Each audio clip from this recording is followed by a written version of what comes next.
What's up, YouTube? My name is V, and I make videos about relationships and self-improvement. If you're interested in that, make sure you subscribe. And if you've been rocking with me, what is up? Okay, you guys, so today I wanted to come and give you some very valuable information. I wanted to talk to you guys about a recent experience that I had, and when I had this experience, immediately I thought, oh my God, this is a great talking point. So I want to talk to you guys about how to deal with criticism and how helpful it can be to you. Okay, you guys, so once you receive the criticism, someone tells you something, they point out a flaw or issue, the first thing that you need to do is stop and think. Don't become defensive. Don't say, well, your mama got bald spots too. Don't say something like that. You want to make sure that you stop and give yourself time, a moment to think, so that you can have a competent response. Like, you can say something that's intelligent and not like a stab back to them. No, think about what they're saying. Give yourself time to decompress. And I'm telling y'all this because, like I said, I had the same experience. Immediately I was enraged when someone gave me this information, but I sat with it for a second. I was burning up, but I sat with it for a second and I was able to sit back and relax. And I know that when someone gives you feedback, this is a time for you to grow. This is an opportunity for you to grow. So that's the first thing that I want you to do. Stop right there in your tracks. Don't say something negative back to them. Don't just have a comeback for them. Stop and think. Let them completely say everything that they want to say. Let them get it out. Do not interrupt them, because you might miss something important that they may say. All right, next thing you want to do is clap for yourself, because you didn't hurt them for, saying that to you, or you didn't say something negative back to them. So that's a good thing. Give yourself a hand clap for that. The next thing that you want to do is repeat it back to them. So when they tell you something like, I feel like your work isn't really all that creative. You can say, so what I'm hearing is you feel that the work that I do isn't creative, because you want to make sure whatever it is that you're receiving that's the message that they're trying to send. So many times I have repeated something back to someone and they say, no, I don't mean it like that. I mean this. And I'm like, oh, that's what you meant. So that's why I think it's good to have that moment where you sit with whatever they're saying. Let them completely say everything that they want to say. Let them get it off their chest. Let them give you that information, and then you process it, take it all in, and then tell it back to them so that y'all can be on the same page.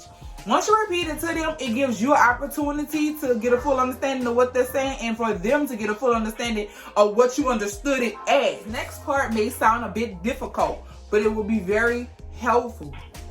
What you want to tell them is thank you. When someone gives you constructive criticism or any kind of criticism, you know what you do? You tell them thank you. After y'all established what was being said, they clarified everything, you got out what you thought they were saying, you need to tell them thank you, because one thing, it's hard to give feedback to people. It's very difficult. I used to be the type of person that give feedback all day long, but it gets you in a little hot water. Keep telling people what they're doing wrong and how they can improve themselves. People really don't like to do that. They become defensive. So understand that on the flip side, you're receiving the feedback. And feedback is essential for growth. It's essential for growth. So tell them thank you. It doesn't mean that you agree with whatever they say. It's just saying thank you for giving me this feedback. A lot of times, especially our coworkers, especially the ones who think they are your manager, they love to give you feedback. And we oftentimes say, you know what, you're not my manager. You don't have to tell me anything.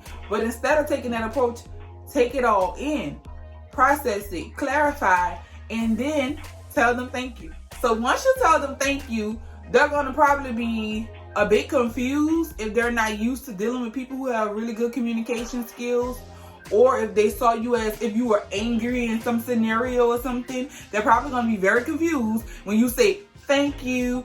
So the next thing that you want to do is ask them for more feedback. So if they tell you, oh, you know what, I think you were being a bit mean to Susie the other day in the meeting, you can say something like, well, could you be more specific and point out to me at what point did you feel that I was being rude?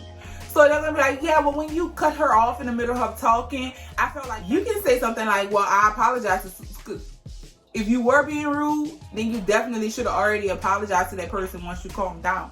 So your response to that coworker can be, well, you know, I already apologized to her and I agree with you. If you agree, I agree with you, that was me being rude. Do not defend the reason why you did it, because when you're rude to somebody, it doesn't matter why you did it. It doesn't take away from the fact of you being rude. So acknowledge that. And then the next thing that you want to do is ask them, well, did you notice me being rude any other times? Because you want to see, first of all, especially if it's a coworker, trust me, you know, they got so much time on their hand, they're always watching you. So ask them, was it another time? Because you're trying to figure out, hey, am I just a rude person that's just around here being rude? Or is this one isolated event? So you're going to ask them, hey, is there any other time that you noticed that I was being rude, or whatever the issue that they're bringing to you? Ask them, did they notice any other time that you was doing it? Or they say, you're not as creative, you've been slacking. Well, is there any other time that you noticed this? So feedback helps us to grow. Ask while you have their attention and while you have them right there, because even if it's one isolated event, you're also helping them to see that, okay, maybe this person really upset you and this is why this happened, and they see like you're not just this person. Or once again, flip side that, if you are that person, now you have a chance to see, wow, I'm really coming off in a way that I'm not. All right, so the last thing that you want to do, once you have all this information, now you have to come up with a solution. You have to figure out, how can I improve on this constructive criticism that they gave me? How can I use this to improve myself? Well, if we're going to continue with the example that I gave of being rude, we're going to be like, okay, well, then I need to make sure that I am more conscious of what I say to people. If I'm coming off as rude, I'm coming off as mean.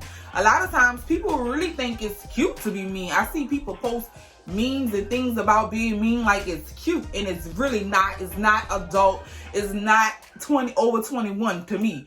Like, it's really not. It's not okay just to treat people any kind of way. It's not. So use that information to improve, to try and develop some more habits, to do some self-improvement. Okay, you guys, so the message that I want you guys to take home today is that through constructive criticism, we learn about our weaknesses. We learn about a lot of our flaws. And it can definitely come from a raggedy person.